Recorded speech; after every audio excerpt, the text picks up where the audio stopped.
Small battery backups are great for providing backup power to PCs as well as networking equipment, but it's important that you know this one thing before you buy them. If we analyze the following units, we can see that the battery sizes are not typical or common. In some units like this one, you can't even replace the battery.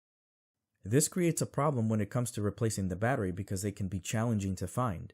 It's best to purchase a UPS that uses a standard, easy-to-find battery that is in high demand. Instead of ordering a special battery online and waiting a few days, this battery size is more common for other devices including small electric vehicles and alarm systems, so you can easily walk into a local Batteries Plus, Home Depot or Tractor Supply and purchase them. Like and subscribe for more tips. Thanks for watching.